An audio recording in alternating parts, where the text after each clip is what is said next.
Hello friends, welcome to LS Academy for Technical Education. In today's video, we'll discuss about the activation function in neural network.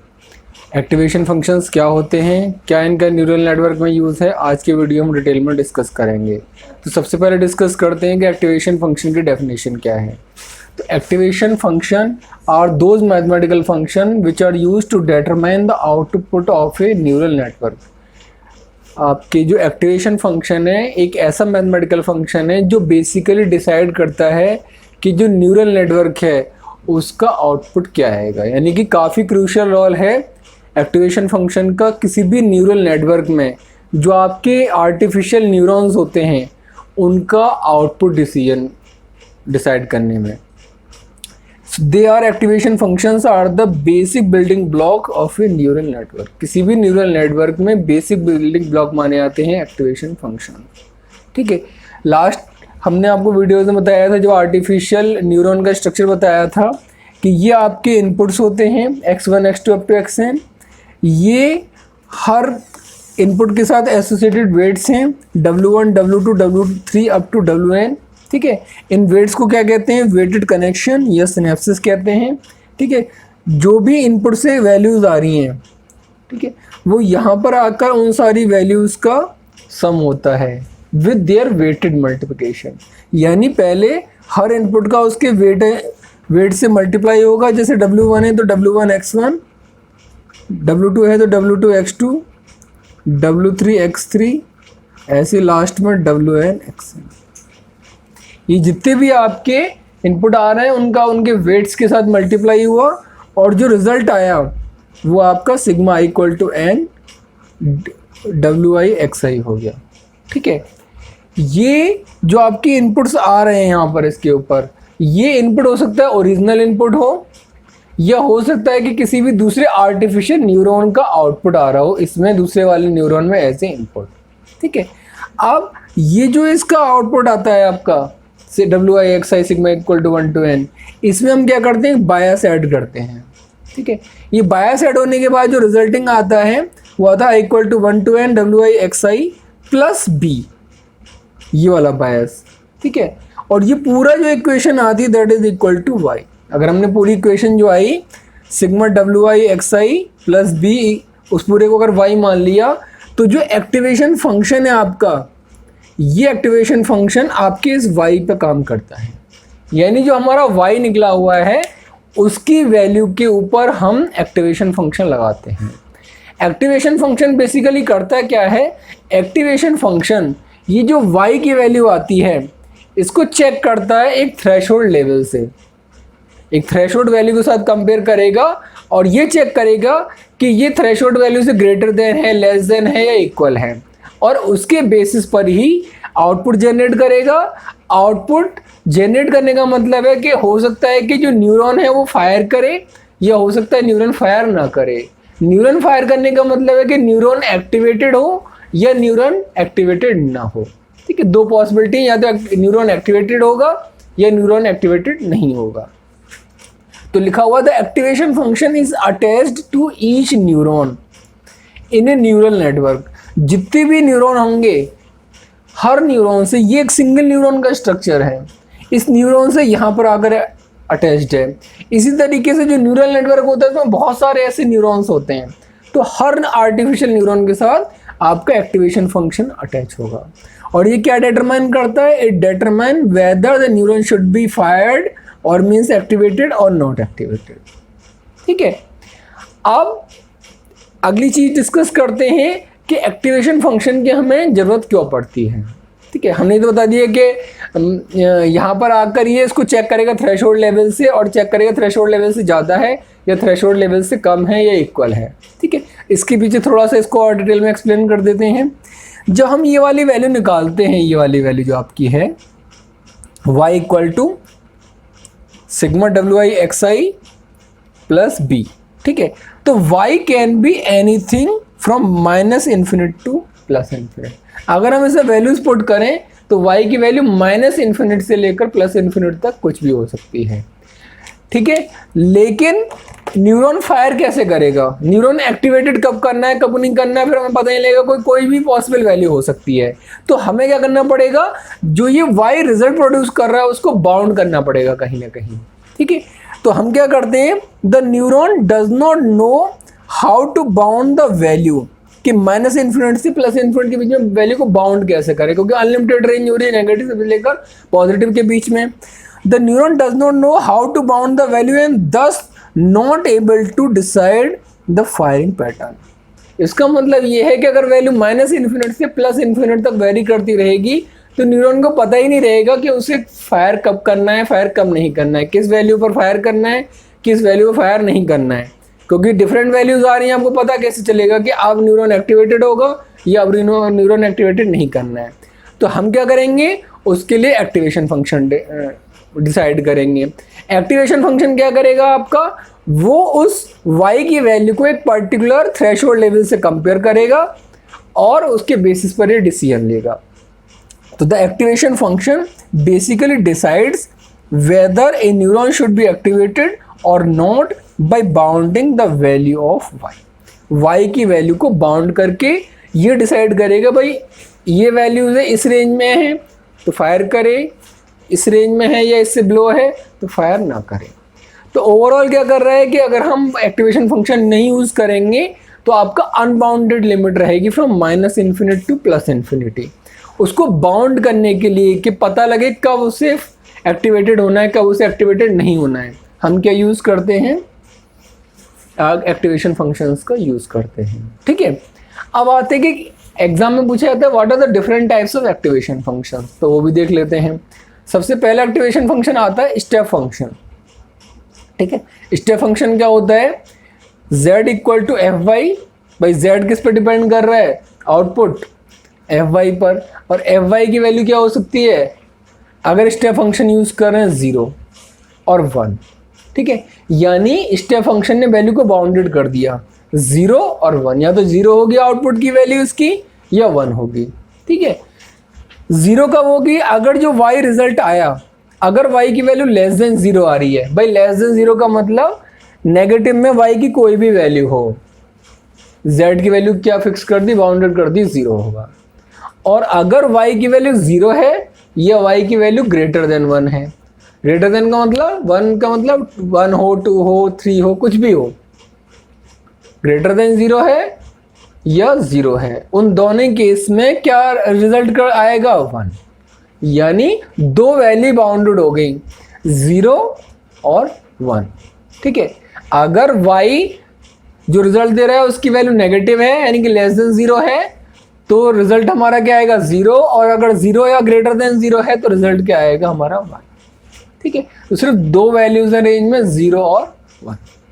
ठीक है, ये step activation function का काम है, ये इसका ग्राफिकल रिप्रेजेंटेशन है।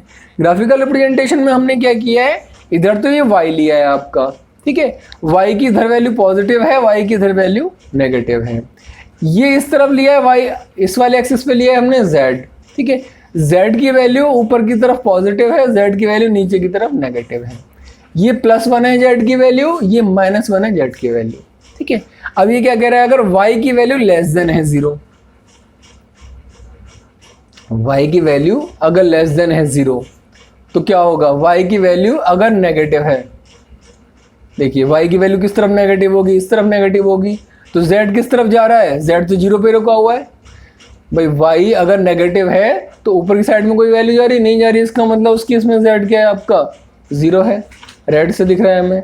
लेकिन अगर y की वैल्यू 0 है या y की वैल्यू ग्रेटर देन 0 है, देखो y की वैल्यू 0 है या ग्रेटर देन 0 है तो z किस पे फिक्स है 1 पे, y की वैल्यू 0 है तब भी z 1 है, और y की जितनी पॉजिटिव वैल्यू उन सब के लिए भी z क्या है 1 है।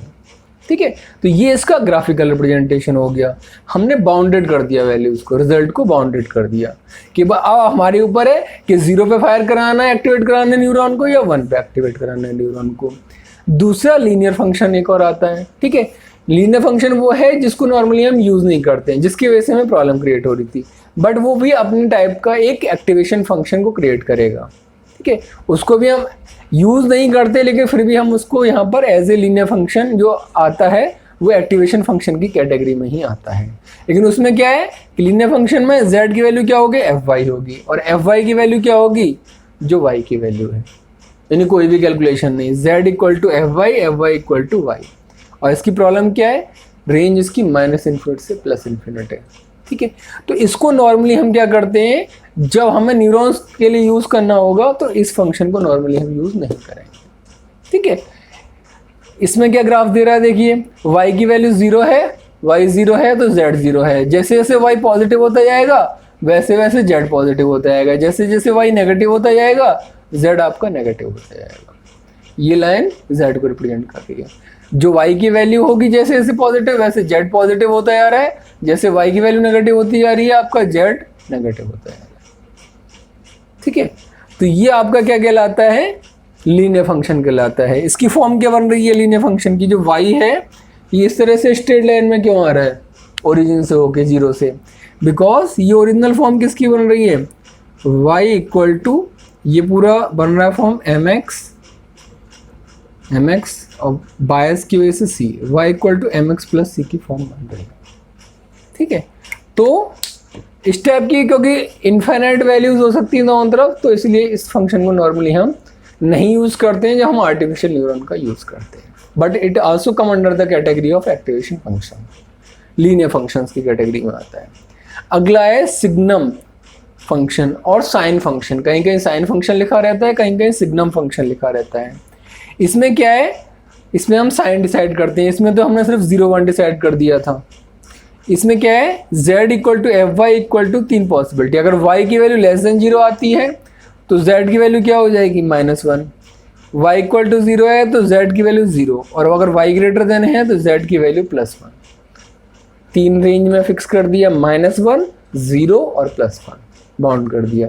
लेस देन 0 है तो z -1 होगा, y इक्वल टू 0 तो z equal to 0, y equal to greater than 0 है तो z इक्वल टू +1। कोई भी y की वैल्यू ग्रेटर देन 0 हो, आउटपुट क्या आएगा, सिर्फ +1 है। ठीक है, देखिए y अगर 0 है तो z आपका 0 यहीं पर है, रेड लाइन। y अगर ग्रेटर देन 0 है, y की वैल्यू जैसे ही ग्रेटर देन 0 हो रही है, z की वैल्यू किस पे फिक्स है, +1 पे। देखिए z की वैल्यू +1 पे फिक्स है, और y की वैल्यू जब लेस देन 0 होगी, यानी कि y की वैल्यू जब लेस देन 0 होगी, जब y की वैल्यू घटेगी इस तरफ लेस देन 0 होकर, तो z की वैल्यू क्या है, y की वैल्यू जब लेस देन 0 होगी तो z की वैल्यू क्या है आपकी, -1, क्योंकि z की वैल्यू -1। तो अगर y ग्रेटर देन 0 है z +1, y 0, z 0, y less than 0, अगर y लेस देन 0 है तो z क्या है आपका -1, क्योंकि ये z का पॉजिटिव साइड है, ये z का नेगेटिव साइड है। तो आपका किस तरह से आ रहा है, इस तरीके से आ रहा है, ये इस तरीके से, ये इस तरीके से।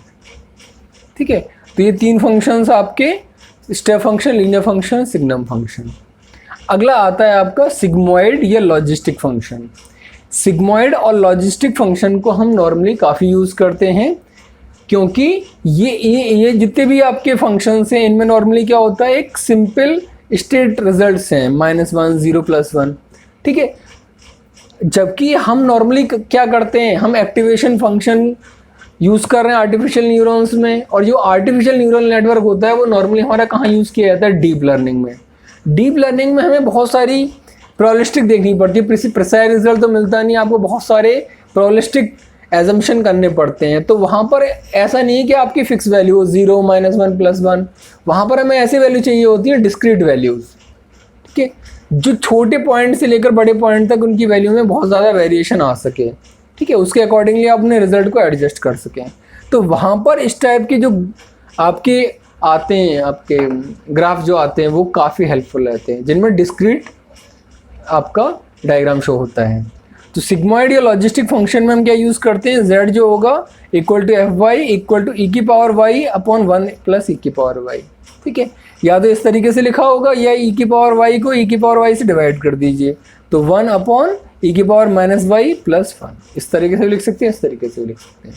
ठीक है, इसका जब ग्राफ बनाएंगे तो इस तरीके से ग्राफ आएगा, आप इसमें वैल्यू पुट करके रख लीजिए, you will get the graph like this. इस तरह से s की वैल्यू करते हुए आपका ग्राफ आ जाएगा। ये कहलाता है सिग्मॉइड और लॉजिस्टिक फंक्शन। अगला है, ये काफ़ी यूज़ किया जाता है। इसके अलावा अगला फंक्शन है रेलू फंक्शन। रेलू फंक्शन की फुल फॉर्म है रेक्टिफाइड लीनियर यूनिट फंक्शन। ठीक है, रेक्टिफाइड लीनियर यूनिट फंक्शन जो होता है ये इसकी रेक्टिफाइड फॉर्म है लीनियर फंक्शन की। इसमें हम क्या कहते हैं, z equal to F y, अगर y लेस देन 0 है तो हमारा रिजल्ट क्या होगा, 0 होगा। अगर y greater than equal to 0 है तो हमने क्या रिजल्ट y होगा। ठीक है, तो देखिए अगर y लेस देन 0 है तो हमने फिक्स कर दिया y लेस देन 0 है तो रिजल्ट क्या होगा, 0। y ये रहा पॉजिटिव इस तरफ, y नेगेटिव इस तरफ होगा लेस देन 0। तो z क्या है आपका ऊपर जा ही नहीं रहा, z आपका यहीं रुका हुआ है। ठीक, और y अगर ग्रेटर देन 0 है, y अगर पॉजिटिव है तो z आपको किस रेशो में बढ़ेगा, जिस रेशो में y बढ़ रहा है। भाई y जैसे बढ़ेगा वैसे वैसे z बढ़ते जाएगा। तो इस तरीके का ग्राफ किसका आता है, रेक्टिफाइड लीनियर यूनिट फंक्शन का आता है। Next one is the hyperbolic tan, और इसका नाम कहीं कहीं पर tan h भी लिखा रहता है। ये आपका यूज किया जाता है एक्टिवेशन फंक्शन। ये एक्टिवेशन फंक्शन जो है इसका फॉर्म क्या है, z equal to F Y equal to E की पावर वाई माइनस ई की power minus Y divide by E की पावर वाई प्लस ई की पावर माइनस वाई। ठीक है, ये भी आपका काफ़ी यूज़ किया जाता है हाइपरबोलिक tan। ये इसी फंक्शन की मॉडिफाइड फॉर्म है सिग्मोइड फंक्शंस की। ठीक है, इसका ग्राफ जब बनाएंगे आप वैल्यूज़ को देखकर, तो ये तो यहीं पर आपका s की फॉर्म में आ रहा था, लेकिन ये मिड से यानी 0-1 के बीच की वैल्यू 0.5 से ये टर्न ले रहा था इस तरफ, लेकिन ये भी क्या करेगा, ये इधर से पहले ओरिजिन पे आएगा 0 पे, वहाँ से टर्न लेकर फिर जाएगा इस तरफ। ठीक है, ये सिर्फ 0 से +1 के बीच में वेरी कर रहा है, और ये यहाँ से स्टार्ट होकर +1 से स्टार्ट होकर -1 तक जाएगा, लेकिन किस फॉर्म में, डिस्क्रीट फॉर्म में। कोई भी वैल्यू पॉसिबल हो सकती है, स्ट्रेट वैल्यू नहीं जैसे बाकी सब में दे रखी है। ठीक है, तो नॉर्मली जो स्ट्रेट फंक्शन होते हैं, लीनियर फंक्शन होते हैं, उनको हम कम यूज़ करते हैं, क्योंकि अगर हम डीप लर्निंग में इनको यूज़ करेंगे न्यूरल नेटवर्क को, तो ये सिर्फ सिंपल प्रॉब्लम को सॉल्व कर सकते हैं। लेकिन अगर प्रॉब्लम कॉम्प्लेक्स होगी जिससे बहुत ज़्यादा आपको प्रोबेबिलिटी एजम्पशन करने पड़ेंगे, वहाँ पर ये आपका फ्रूटफुल नहीं रहेगा। वहाँ पर हमें क्या ऐसा चाहिए फंक्शन, एक्टिवेशन फंक्शन जो डिफरेंट कॉम्बिनेशन बना सके, और वो तब पॉसिबल है जब आपका ग्राफ क्या होगा, नॉन लीनियर होगा। तो नॉर्मली हम क्या करते हैं, न्यूरल नेटवर्क्स में नॉन लीनियर जो भी फंक्शंस हैं उनको ज़्यादा प्रेफरेंस देते हैं। ठीक है, I hope you understand what is the activation function and what are the different types of activation function in neural network. In the next video we will discuss about the difference between the hard computing and the soft computing. ये examination में काफ़ी ज़्यादा पूछा जाता है, तो पहले हम हार्ड कंप्यूटिंग और सॉफ्ट कंप्यूटिंग का डिफरेंस पढ़ेंगे और उसके बाद फर्दर टॉपिक्स पे जाएंगे।